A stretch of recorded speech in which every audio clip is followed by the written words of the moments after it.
Astrology में आपका स्वागत है। आज हम आपको कुंडली विश्लेषण में यानी भविष्यवाणी कथन में जो कारक ग्रह होते हैं, हर भाव के कारक ग्रह होते हैं।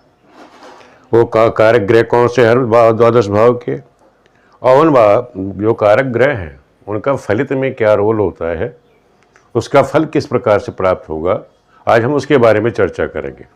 आपको बताएंगे कारक ग्रहों का जो रोल है वो क्या है, क्योंकि हमने आपको बता दिया भाव क्या है, उस भाव का जो स्वामी होगा भावेश कहलाएगा। आज हम आपको कारक बताते हैं। हर भाव का एक कारक होता है। जैसे लग्न है, लग्न के कारक क्या होते हैं? सूर्य। सूर्य क्या है? आत्मा का कारक है। इसी तरह दूसरे भाव का कारक कौन होगा? बृहस्पति। दूसरे भाव धन का जो कारक है वो बृहस्पति है। तीसरा भाव जो है पराक्रम का है, उसका कारक कौन है? मंगल है।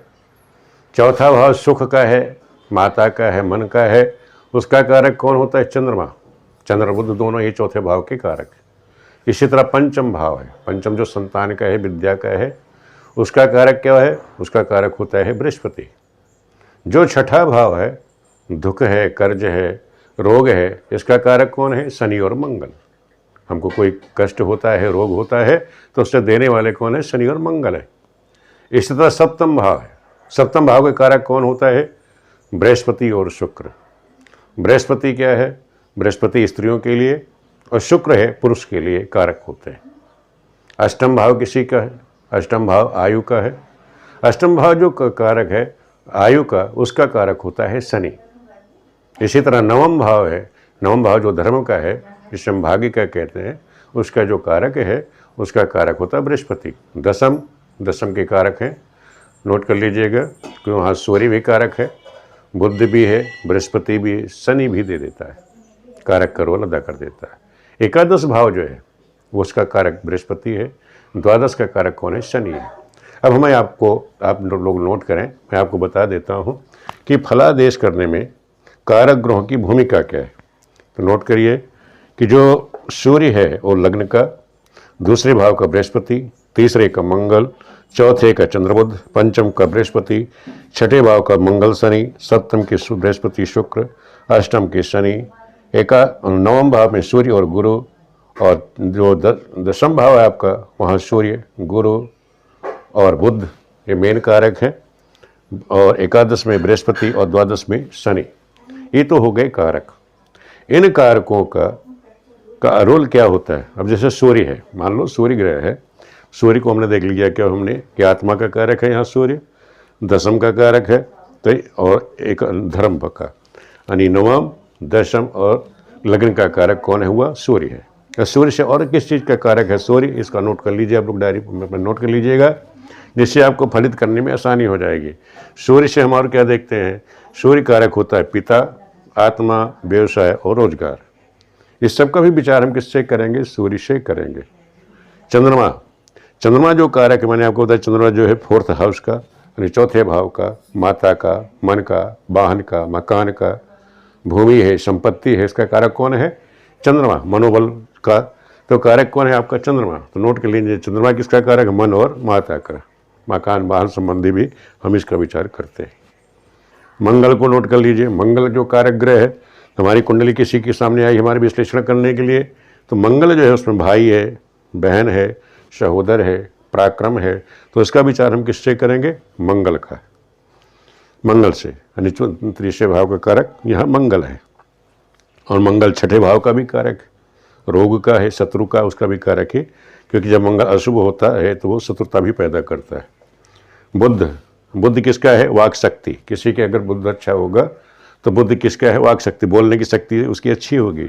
शिक्षा का, भाषण में पटुता का, तो इसका कारक का प्रवक्ता बना देना, ये इस तरह के जो कारक है तो वो बुद्ध हमको बना देता है। बुद्ध देखा आपने कि एक तो व्यापार दशम का कारक है, और यहाँ चौथे भाव का, दो जगह का कारक यहाँ बुद्ध है। बृहस्पति, बृहस्पति देखा आपने कि पंचम का, द्वितीय, पंचम, सप्तम, नवम, दशम और एकादश, यानी बृहस्पति को सबसे ज़्यादा, इसमें जो बृहस्पति का रोल होता है कुंडली में सबसे ज़्यादा, क्योंकि बृहस्पति धन का भी कारक है, संतान का भी कारक है, रोजगार को भी दे रहा है, धर्म है, काम है और रोजगार, यानी सभी का जो, अगर किसी की बृहस्पति अच्छे है वो उसका बृहस्पति की स्थिति अगर अच्छी है अपने भाव से, तो उसको अच्छा फल प्राप्त होगा। अभी कैसे देखेंगे उसको मैं भी अब आपको बताता हूँ। शुक्र है, अगर शुक्र किसी का, शुक्र से हम किस कारक का विचार करते हैं? पत्नी का, वाहन का, घर का। अब यहाँ आप पूछ सकते हो कि पत्नी तो सप्तम पत्नी और पति का तो हो गया, लेकिन घर वाहन का देखो चौथे से चौथा होता है, चौथे भाव से चौथा होता है, तो वहाँ से हम वाहन और घर के सुख के बारे में विचार करते हैं। और शनि क्या है? सेवक है, नौकर है, आयु है और रोग है। शनि का देख लो, शनि कहाँ है? शनि से हम किसका विचार करते हैं? शनि का रोल कहाँ कहाँ है? छठे भाव में, अष्टम में, द्वादश में। तो छठा क्या हो गया? रोग, कष्ट का है, ऋण का है, आयु का है, मोक्ष का है। तो इस सब का विचार हम किससे करते हैं? शनि का, कि शनि की स्थिति क्या है। तो इससे हमें पता चलता है ये जो ग्रह है ये इनके कारक हैं, इन चीज़ों का हम विचार करेंगे। अब इनको आप देखोगे कैसे कुंडली में? माना कुंडली आपकी आ गई, आपने कारक ग्रहों की स्थिति को देखोगे कैसे? अभी देखिए जैसे ये कारक ग्रह है, माना लग्न के बारे में हम चर्चा कर रहे हैं, किसी कुंडली आत्मा का या शरीर के बारे में बात कर रहे हैं। तो मैंने बताया कि पिता आत्मा व्यवसाय का कारक सूर्य है ही है, आपको बता ही दिया कि सूर्य यहाँ इसका कारक है। तो अगर ये जो भाव है जिसका हम विचार कर रहे हैं, ये जो कारकेश है, जो कारक का स्वामी है, जो सूर्य है, अगर ये सूर्य पाप ग्रहों से पीड़ित हो जाए, पीड़ित कैसे होगा? इसके दूसरे जहाँ भी बैठा है उसके दूसरे और 12वें भाव में कोई पाप ग्रह बैठी हुई हो तो उसे कहते हैं पाप कर्तरी योग बन जाना, तो ये पीड़ित हो जाएगा। यह जैसे सूर्य यहाँ बैठा है, इसके जस्ट सामने सप्तम में कोई पाप ग्रह हो और वो उसको पीड़ित कर दे, तो उससे एक को क्या होगा? ये अपना शुभ फल जो कारक है पीड़ित हो जाएगा। जब कारक पीड़ित हो जाएगा तो ये जो ग्रह है, जैसे सूर्य है, जिसको जो कुंडली आपने बनाई है, ये जिस भाव का स्वामी होगा उस भाव को पीड़ित कर देगा, उस भाव का फल नहीं मिलेगा। ये चीज़ आप लोग समझ लीजिएगा, पूरा चाहे समझ लो कि मान लो जैसे सूर्य है यहाँ लग्न में बैठा हुआ है, यहाँ जबकि कारक भी है, कारकेश कारक में बैठा, दोनों तरफ पाप ग्रह हो जाए तो क्या होगा? पहला भाव पीड़ित हो जाएगा। या ऐसा मान लो सूर्य मान ले किसी भाव का यहाँ अलग स्वामी है और यहाँ पे बैठा हो पीड़ित हो गया, तो क्या हो जाएगा? तो जिस भाव का ये स्वामी होगा उस भाव को वो नुकसान दे देगा। और नेक्स्ट आपको हम समझा देते हैं सूत्रों को, उसको भी आप लोग समझ लीजिएगा कि अगर पाप ग्रहों से युक्त या दृष्ट हो, मैंने बताया कि अगर कोई भी कारक ग्रह जहाँ पे बैठा हुआ है, कहीं भी बैठ सकता है जो कारक ग्रह है कुंडली में, अगर वो पाप ग्रहों के मध्य में है या पाप ग्रहों के मध्य मतलब दूसरे और द्वादश भाव में पाप ग्रह बैठी हो या पाप ग्रहों की दृष्टि हो, तो क्या होगा? वो पीड़ित होगा। तो जिस भाव का वो स्वामी होगा उस भाव को पीड़ित कर देगा, उस भाव को नुकसान देगा। और पाप ग्रहों के मध्य में हो और विचारणीय भाव चौथे, पाँचवें, आठवें, नवें और द्वादश भाव में पाप ग्रह हो तो उस भाव की हानि करते हैं। जो भी विचारणीय भाव, मैंने बताया ना कि माना हम किसी भाव का विचार कर, मान लो किसी पंचम भाव का ही माना विचार कर रहे हैं या चौथे भाव का विचार कर रहे हैं, और इससे ये पाप ग्रहों से जो चौथे पाप माना चौथे भाग विचार करो, ये पाप ग्रहों के मध्य हो जाए, इधर भी पाप ग्रह हो, यहाँ पाप ग्रह हो, या पाप ग्रहों की दृष्टि से युक्त हो जाए, तो ये पीड़ित हो जाएगा। तो यहाँ पे नुकसान देगा, उस भाव को वो पीड़ित कर देगा, नुकसान कर देगा। और एक चीज़ अब ध्यान रखिए, कारक भाव अगर कारक में है तब भी नुकसान दे देता है। हम आपको आगे जब कुंडली विश्लेषण करेंगे तब उसके बारे में हम आपको बताएंगे।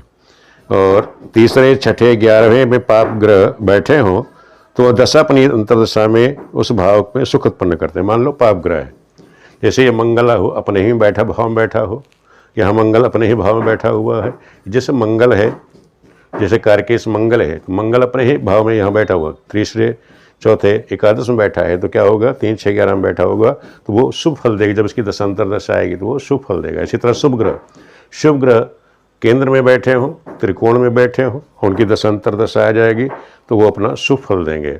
यही हाल कारक ग्रहों का है कि जिस भाव के वो स्वामी हैं उस भाव से वो केंद्र या त्रिकोण में बैठा हुआ है तो वो शुभ फल देगा, उस फल की वृद्धि कर देगा। लेकिन उस भाव से जिस भाव का वो कारक है और कुंडली में उस भाव से वो अगर त्रिखंड में बैठ जाए, तीसरे, छठे, 8वें बैठा हुआ है कुंडली में, तो उस भाव का वो नुकसान कर देगा, अशुभ फल दे देगा। मान लिया, एक आपको हम उदाहरण के द्वारा समझा देते हैं, नहीं तो आप लोग गड़बड़ करेंगे। मान लिया जैसे शनि यहाँ है, ये मंगल बैठा किसका कारक है? छठे भाव का। अब किसी कुंडली आप छठे भाव का विचार कर रहे हैं और ये मंगल इस भाव से केंद्र में बैठा हो, कहाँ, यहाँ से केंद्र क्या होगा, 1 2 3, मान लो चौथे बैठा हो या द्वादश बैठा हुआ, यहाँ बैठा हो केंद्र होगा, और यहाँ से नवम बैठा हो, तो ये यहाँ इस भाव से केंद्र में बैठा हुआ है, तो क्या होगा, तब मंगल इस भाव के लिए अशुभकारी नहीं होगा। मंगल अशुभकारी कब होगा, जब वो यहाँ से अष्टम या 12वें बैठा हो। जब मंगल वहाँ से यहाँ से पंचम बैठा हो या यहाँ से अष्टम, यहाँ से अष्टम क्या होगा, यहाँ पे बैठा हो, तब जाकर के मंगल यहाँ से अशुभ फल देगा, इस भाव को अशुभ फल देगा। कि जिस भाव का आप विचार कर रहे हैं, जिस कारक है, जिस भाव का विचार कर रहे हैं, उससे वो ग्रह जिस भाव का वो कारक है, उस भाव से अगर वो 3 6 12वें बैठा है तो अशुभ फल देगा। अगर जिस भाव का आप विचार कर रहे हैं, उस कारक ग्रह का, जिस ग्रह से को आप ले रहे हैं, वहाँ से अगर वो शुभ स्थान पर बैठ जाए, केंद्रीय त्रिकोण में बैठ जाएगा, तो वो अशुभ फल नहीं देगा। ये चीज़ आप लोगों को समझ में आ गई हो, नहीं समझ में आई है तो कमेंट करके आप लोग हमसे पुनः पूछ लेना, मैं आप लोगों को पुनः समझा दूंगा।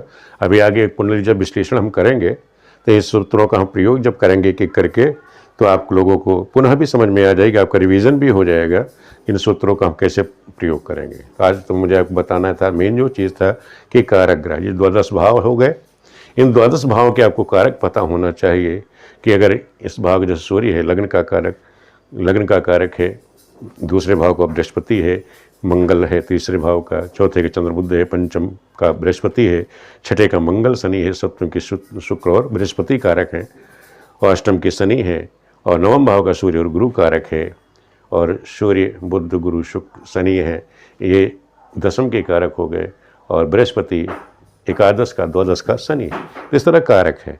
अगर कोई भी कारक ग्रह अपने कारक भाव में बैठा हुआ है, शुभ ग्रहों की दृष्टि है, ध्यान रखो, कोई कारक ग्रह कारक भाव में जैसे ये लिखा हुआ इसी भाव में बैठा हो, वहाँ शुभ ग्रहों की उस पर दृष्टि पड़ रही हो, और अपने स्थान से वो केंद्रीय त्रिकोण में बैठा हो, जो जिस भाव के कारक हैं, और इससे जिस भाव का एक कारक, मान लो सूर्य यहाँ का कारक है, और ये जा करके यहाँ बैठ जाए, त्रिकोण में बैठ जाए या केंद्र में जाके कहीं बैठ जाएगा, तो क्या होगा, वो शुभ फल देगा, उस भाव के लिए शुभ फल देगा।